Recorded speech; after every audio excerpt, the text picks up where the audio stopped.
बचाती हुई भाग रही थी। तभी पीछे से एक लंबा चौड़ा डिफॉर्म आदमी आया जो कैनिबल था, यानी आदमखोर इंसानों का मांस खाने वाला। डिफॉर्म वो लोग होते हैं जो केमिकल के बुरे असरात की वजह से बदल जाते हैं, वो खतरनाक हो जाते हैं और इस डिफॉर्म का साइज भी काफी बड़ा होता है। वो डिफॉर्म भागता हुआ आया और अपने एक ही हाथ से उस लड़की के पूरे चेहरे को कवर कर लेता है। वो इतना ताकतवर था कि उसने एक हाथ से ही लड़की का चेहरा क्रश कर दिया, यानी कि कुचल दिया। बस इसी वजह से इसका नाम क्रशर पड़ गया था। फिर वो आदमी क्रशर लाश को अपने साथ घर ले जाता है, जो कि जंगल के बीचों बीच था। घर में उसका बड़ा भाई भी होता है जो तब आराम से टीवी देख रहा था। क्रशर लाश को बाहर ले जाकर उसके टुकड़े करने लगता है। तभी हम टीवी पर देखते हैं जहाँ उसी लड़के की टेप रिकॉर्डिंग चल रही थी, जिसमें क्रशर उस लड़के को मार रहा था, जिसकी अब वो टुकड़े कर रहा था। असल में उस लड़की को कैद करके ये लोग उस पर जुल्म कर रहे थे, लेकिन किसी तरह वो लड़की कैसे छोड़कर भाग निकली। तो क्रशर ने उसे मार डाला और अब वो इनका खाना बनेगी। उसके मांस को प्याज के साथ तेल में फ्राई करके ये लोग उसी मजे लेकर खाने लगते हैं। इसके बाद हम एक ग्रुप को देखते हैं जो किसी अमीर आदमी की बेटी को किडनैप अगवा करके ले जा रहे होते हैं। वो लड़की कार की डिग्गी में बंद थी। किडनैपर्स में एक गुंडा, उसका भाई, साथ ही एक लड़का और उसकी कजन सैरा थी। सैरा और उसका कजन तो किडनैपर्स नहीं थे, बस मजबूरी में इन गुंडों के साथ मिलकर ये सब कर रहे थे। ये सब लोग जा कहाँ रहे थे किसी को कुछ मालूम नहीं था, बस एक गुंडा ही जानता था, लेकिन वो किसी को भी बता नहीं रहा था। खैर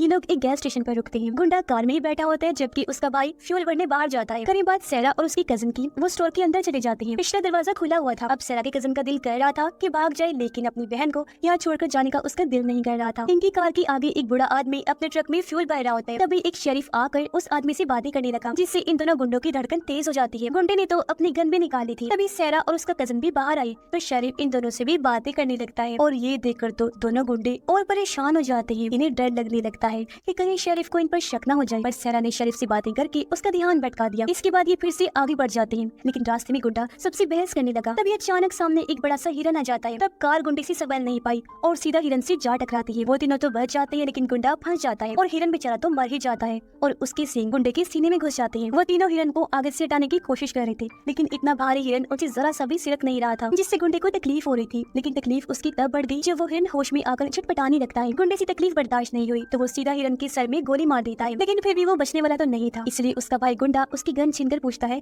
कि हमें कहाँ जाना है वो बताओ, पर गुंडा अभी भी बता नहीं रहा था। तो गुस्से में उसके भाई गुंडे ने उसके सर में ही गोली मारकर उसका सर उड़ा दिया। अब प्लान तो इनका गुंडे के साथ ही खत्म हो गया था। आगे क्या करना था वो इन्हें पता ही नहीं होता, और तो और कार भी नहीं चल सकती थी, इसलिए अब उन्हें पैदल ही आगे बढ़ना था। उन्हें ये भी समझ नहीं आ रही थी कि वो आगे की तरफ जाए या पीछे गैस स्टेशन की तरफ, लेकिन साथ में किडनैप की हुई लड़की भी तो है, उसका क्या करें इस बारे में ही वो सोच रही थी। इस परेशानी में वो पड़े ही थे कि तभी अचानक वहाँ एक ट्रक आ जाता है जिसमें एक आदमी था। वो इनकी हालत देखकर कहता है कि तुम में से दो लोग मेरे साथ चल सकते हो, गैस स्टेशन पर जाकर मदद मिल जाएगी। लेकिन दूसरे गुंडे का प्लान तो कुछ और ही था। वो सोचता है कि दो क्यों जाएं जब हम तीनों ही जा सकते हैं। वो भी किडनैप की हुई लड़की को साथ लेकर, और वो भी पीछे नहीं बल्कि आगे जाएंगे। ये सोचकर गुंडे ने उस आदमी को गोली मार दी, जिससे वो बेचारा गिर गया। हालांकि वो तो मदद करना चाह रहा था। गुंडा दूसरी गोली भी मारने लगा, पर तभी सैरा के भाई ने उसे रोक दिया, जिस चीज का फायदा उठाकर वो ट्रक वाला आदमी यहाँ से भाग जाता है। अब गुंडे का दिल कह रहा था कि वो सैरा के भाई को भी मार दे, लेकिन सैरा की होती हुई वो ऐसा नहीं कर सकता था। खैर अब उनके पास और कोई रास्ता नहीं था, इसलिए किडनैप की हुई लड़की को बाहर निकालकर वो जंगल के रास्ते आगे बढ़ने लगते हैं। लेकिन क्रशर का भाई उन पर नजर रख रहा था। इंसानों को देखकर उसके मुंह में पानी आ गया। कई हफ्तों का खाना उसके सामने था जिसे वो गंवाना नहीं चाहता था। वो सीधा क्रशर को लेने घर पहुंच जाता है, जो कि उदास होकर बैठा हुआ था, क्योंकि वो कहता है कि मेरी नई दोस्त यानी जिसे उसने मार दिया था वो भी मुझे छोड़कर अपनी जान बचाकर भाग गई थी। उसका भाई कहता है कि नई दोस्त आ गई है, जल्दी चलो। तो वो भी हथकड़ियां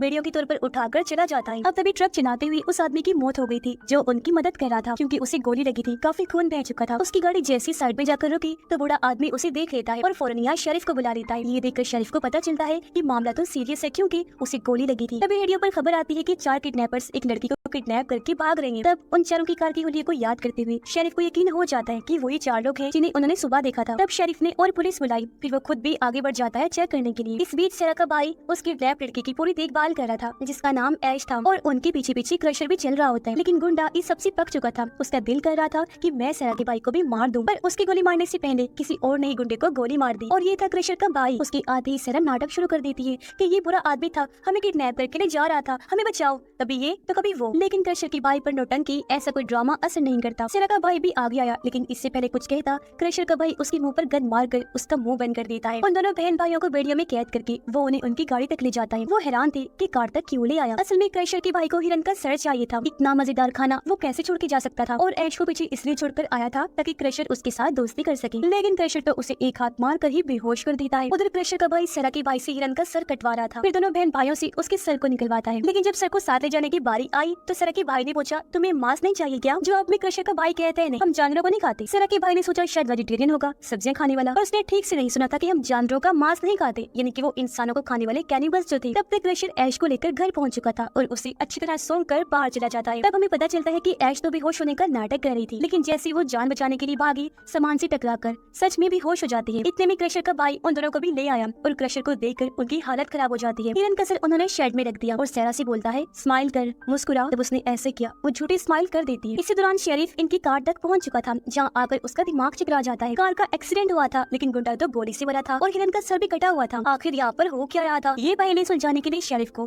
खून के निशानों का पीछा करना था, जो हिरन के सर से गिरता हुआ आगे की तरफ जा रहा होता है। इसका पीछा करते हुए ये भी घर तक अब पहुंच जाएगा। उधर सैरा क्रशर की भाई के सामने एक डील रखती है कि लड़की को किडनैप करके हमें ढेर सारा पैसा मिलने वाला है, आधा तुम रख लेना, बस हमें जाने दो। लेकिन क्रशर के भाई के लिए पैसा कोई मायने नहीं रखता। वो सैरा को लीमो पानी पीने को देता है, पर सैरा पीने से मना कर देती है कि मैं अजनबियों से ड्रिंक्स नहीं लेती। तो क्रशर का भाई अपनी गलती मान लेता है और हाथ मिलाने के लिए हाथ आगे बढ़ाता है। सैरा को लगता है कि अब आया ना लाइन पर, इनसे इसी जुबान में बात करनी चाहिए। लेकिन हाथ मिलाते मिलाते क्रशर का भाई उसका हाथ खींचकर उसका मुंह टेबल पर मारता है और वो देखती ही रह जाती है। सैरा को डर था कि नींबू पानी के अंदर जहर होगा, लेकिन फिर वो सोचती है कि अगर इसने मुझे मारना ही होता तो जंगल में ही मार देता, तो वो पीने के लिए तैयार हो गई। लेकिन वो कहती है कि तुम भी उन लोगों जैसी हो जैसे लोग मैसेकर में होते हैं, कत्ल सरेआम करने वाली। तो क्रशर का भाई बोलता है कि मैसेकर नहीं है, कत्ल में तो टाइम लगता है और इतनी बेरहमी से नहीं मारा जाता, लेकिन हमारे केस में सब स्लैशर है, यानी बुरी तरह तड़पा तड़पा कर मारना। हम तो एक हाथ से चेहरे को क्रश कर देते हैं, फिर उन्हें पकाकर मजे से खाते हैं। क्रशर के भाई ने उस पर गन तान दी, जिसके बाद वो बिना बोले सारा नींबू पानी पी जाती है। फिर गन को साइड में रखी क्रशर का भाई थोड़ा काम में मसरूफ हो जाता है, तो सैरा गन उठाकर उस पर गोली चला देती है, लेकिन गन तो खाली थी। यहाँ पर सैरा को पता चलता है कि नींबू पानी में जहर तो नहीं था, लेकिन बेहोशी की दवा थी। उसके बेहोश होते ही क्रशर का भाई ऐश के पास पहुंच जाता है, इसे चेयर पर बांधा हुआ था उस पर जुल्म करने के लिए। वो अभी भी बेहोश होने का नाटक कर रही थी, तो क्रशर के भाई ने उसका लॉक तोड़कर कपड़ा उसके मुंह से हटाया